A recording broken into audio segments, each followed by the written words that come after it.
Hi there again, everybody. Welcome back to Prestige Auctions and another video where we are looking behind the scenes at some of the things that we have to put up with as an auction business and some of the things we have to do, some of the things that we do to make your visit to Prestige more memorable, more exciting, and some of the things that we have to put up with behind the scenes that we want to talk to you about.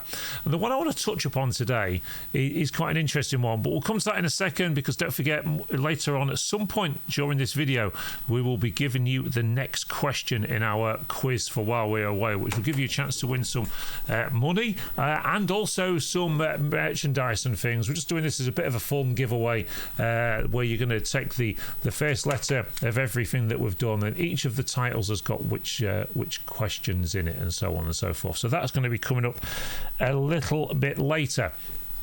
Of course, these are not such long videos. So, okay, and the thing I want to look at today is values of items. Now, one of the things that's very hard to do as a valuer and auctioneer is dealing with people's expectations. Now, how can I put this? I'm going to put it really nicely, because it's a very tricky and sometimes a sore subject with people, because when I'm doing a valuation for somebody, especially on a house clearance, I will always use the same words. I can't make it worth what it's not. And I say that for a purpose, because it doesn't matter how much you think something is worth. It's only going to be worth what two bidders are prepared to pay, or one bidder in some cases. So what sort of examples can I give you? And I've lots of examples in the past, and people will come in and they'll sit at that very table behind us, just there, that one, and on evaluation day, and we'll look at the lovely items that they've got, and some people are over the moon and some people are like, oh, I thought it'd be worth more than that.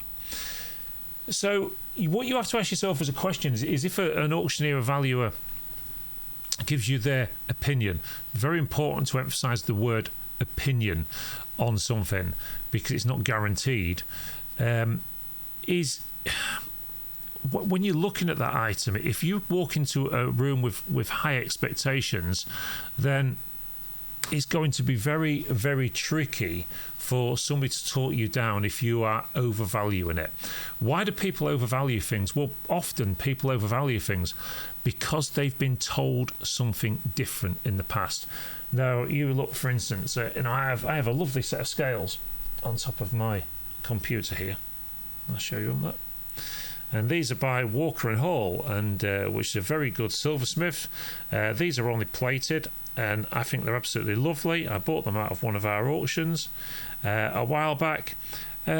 Realistically, what are they worth? They're worth about £35, £40 on a good day. Some people would bring something like that into the auction room and say, well, my granddad left me these and he gave me them, and he told me they was worth a lot of money. Okay, fair enough. So where did your granddad get, the idea that they're worth a lot of money from? Well, he maybe believed that, or worse still, he may have seen something similar in, dare I say it, the Miller's Antiques books. And so let's just talk about that for a side thing for a second. So a lot of these antiques books and valuation books and that you get over time are very similar to the shows that they put out onto the telly. If they're only showing you normal, boring, average stuff, you wouldn't pick it up and read it. If it's showing you interesting items with high values, then it's going to be more interesting to read. Well, of course, the problem that this gives you is a lot of these books and that come out, they will take the highest auction price they can find anywhere and publish that in the book, and they can put achieved in auction, because it probably was. But there are anomalies. I mean, you could have a set of scales like that, which two people could go to an auction, love that set of scales, and pay 500 quid for it in a bidding war. It happens. It can happen. But it doesn't necessarily mean that they're worth that. And it's very similar to people looking on eBay. People will often go to eBay as a point of reference. Why do they do this? Well, because it's going to show you items that have sold and so on. But realistically speaking, is it worth as much as that because one sold at that? Press the completed listings at the side and it might tell you 30 others that didn't sell at that sort of price. But our mind, our focus when it comes to valuing things goes to the highest. It always does. So when I sit there and be realistic with people, sometimes being realistic doesn't make them feel that good about the item. And often I have had people walk out and tell me I don't know what I'm talking about and so on, which everyone has an opinion. But a lot of people, the other reason people can overvalue things as well is because they probably paid too much for it in the first place. That is a real problem. If some smart salesman talks you into buying something in an antique shop or whatever, and you look at that and think, well, I'll let you have it at 40 quid. It's worth 100, but you know what? I've had a good day. I'm going to let you have it at £40. We've all heard that sort of thing in the past, and actually it's worth a tenner. And he's just done you for another £30 on top, or she has, or whatever. So when they come and sit down in the auction room and they find out that it's not worth as much as they're thinking, then it can be hard. It can be difficult to explain to people that their item isn't worth what they think. And then equally, the other side of it as well is the person that sits down with you at that table, there, wherever it is, there, and says, I've got this, and especially around jewellery recently, because jewellery prices have gone up so much, although they have dropped a lot now as we speak.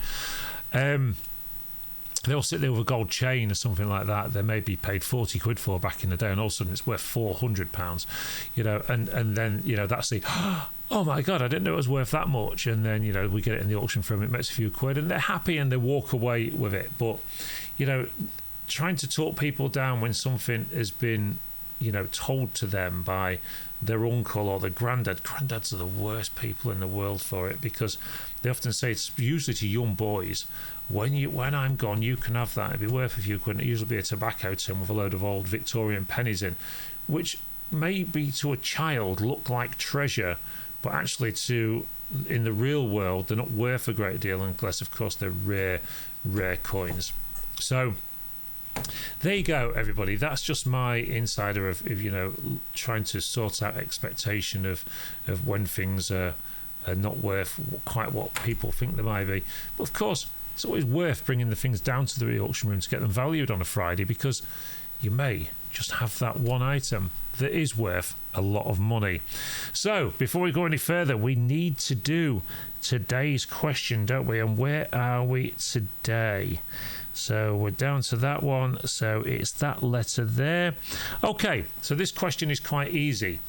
If you are not the winning bidder, but you was the other person that had their hand up, what are you? You're not the winning bidder, you are the something bidder.